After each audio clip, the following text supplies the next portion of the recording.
History of Vector Analysis, Episode 13, The Dawn of Field Theory. You are here. Hey, it's old Doc Goler. Welcome back. This overall series is about the history of vector analysis. This then begs the question as to why I'm going to spend the next episode or two or three discussing the origins of classical field theory. The answer is that Maxwell's mathematical modeling of Faraday's electric and magnetic fields is the first example of the vectorial approach, specifically quaternions, being used in mainstream physics.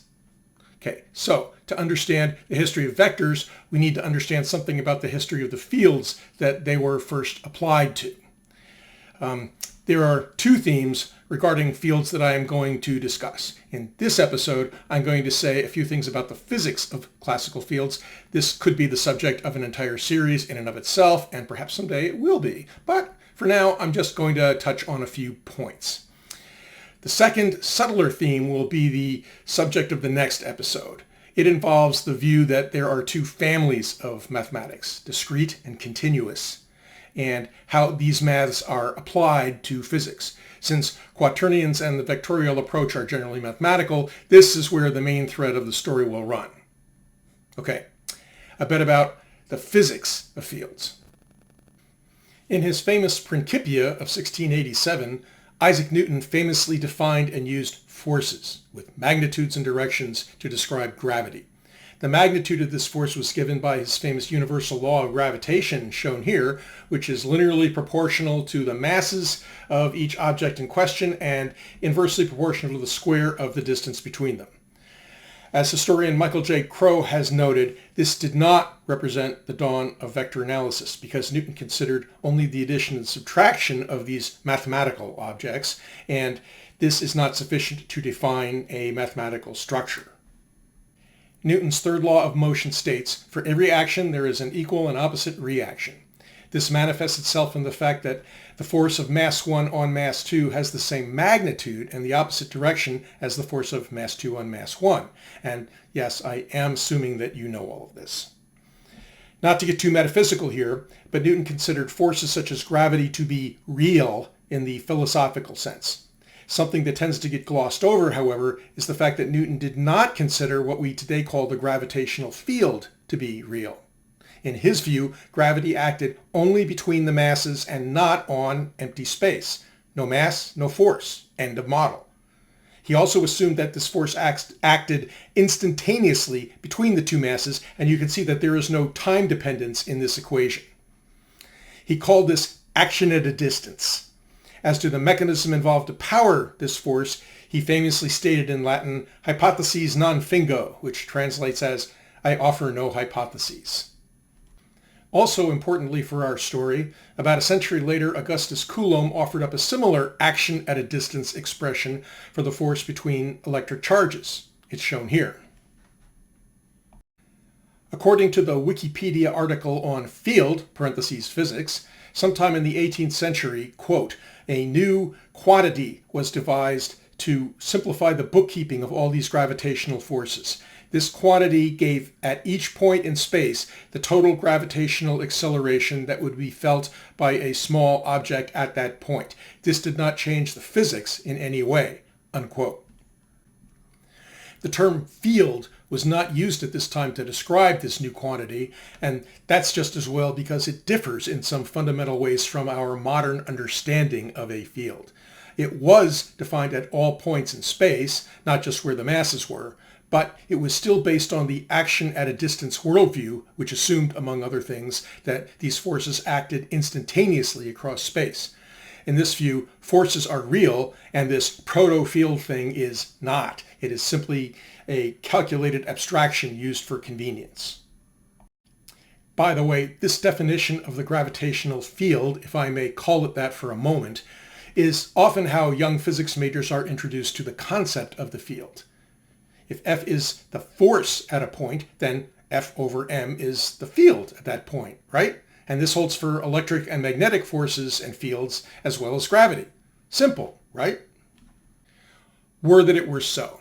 I will argue that this is too simple. It turns out that once we recognize that these forces do not propagate instantly, all sorts of problems arise. The first one that manifests itself is that Newton's third law of motion no longer holds.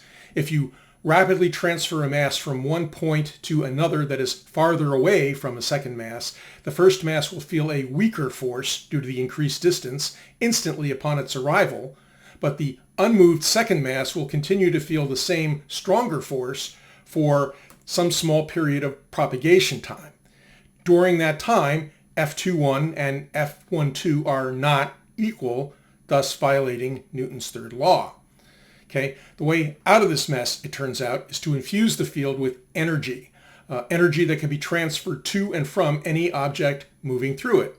And that's not all. The field also has to contain an available source of momentum and angular momentum, and these properties have to exist throughout all space where the magnitude of this field quantity is not zero, even in vacuum. Energy just hanging out in vacuum?